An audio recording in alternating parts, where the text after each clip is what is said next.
Assalamualaikum warahmatullahi wabarakatuh. Baiklah, saya Rizka Amalia Lubis. Saya akan menjelaskan tentang latar belakang, isi, tokoh, dan dampak politik etis. A. Latar belakang politik etis. Latar belakang diberlakukannya politik etis di Indonesia antara lain: 1.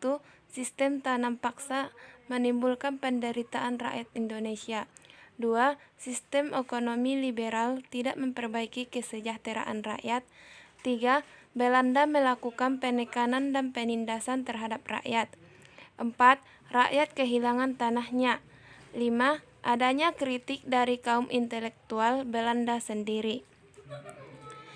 Politik etis berfokus kepada desentralisasi politik, kesejahteraan rakyat, dan efisiensi. Terkait isinya terdapat 3 program utama, yakni 1. Irigasi. Pemerintah Hindia Belanda melakukan pembangunan fasilitas untuk menunjang kesejahteraan rakyat. Sarana dan prasarana untuk menyokong aktivitas pertanian serta perkebunan diberikan, meliputi pembuatan waduk, perbaikan sanitasi, jalur transportasi, pengangkutan hasil tani, dan lainnya. 2. Edukasi.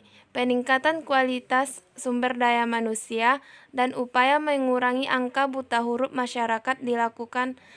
Selain itu, mulai dilaksanakan pengadaan sekolah-sekolah untuk rakyat. 3. Emigrasi. Program emigrasi diterapkan dalam rangka meratakan kepadatan penduduk di Hindia Belanda atau Indonesia.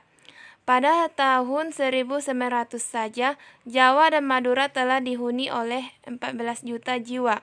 Melalui kebijakan yang aktif mulai 1901 ini, didirikan pemukiman-pemukiman baru di Sumatera yang disediakan untuk tempat perpindahan rakyat dari wilayah padat penduduk.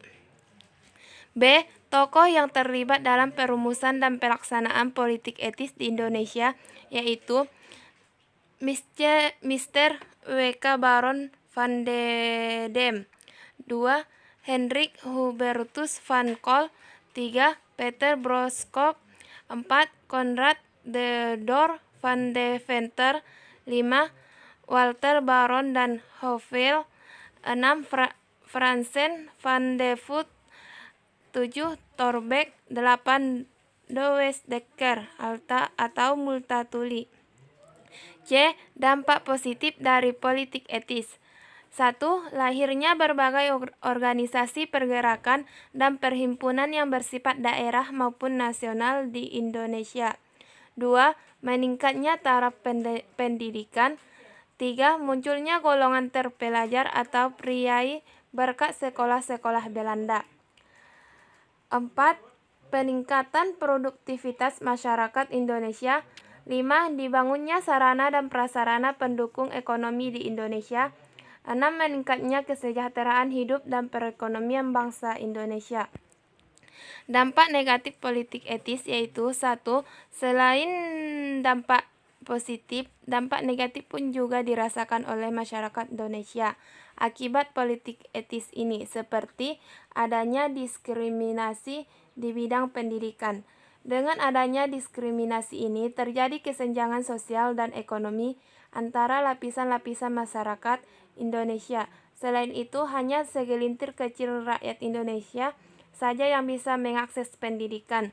Meskipun jauh lebih baik dibandingkan dengan kondisi sebelumnya, kondisi ini masih dianggap kurang ideal oleh para pejuang kemerdekaan Indonesia. Namun, dengan perjuangan rakyat Indonesia beserta para pahlawannya, akhirnya kaum wanita mendapatkan hak yang sama dengan laki-laki di bidang pendidikan. Seiring dengan berjalannya waktu, sekolah pun semakin banyak, sehingga pendidikan tidak hanya terbatas pada golongan kaya dan pejabat saja. Sekian dan terima kasih. Assalamualaikum warahmatullahi wabarakatuh.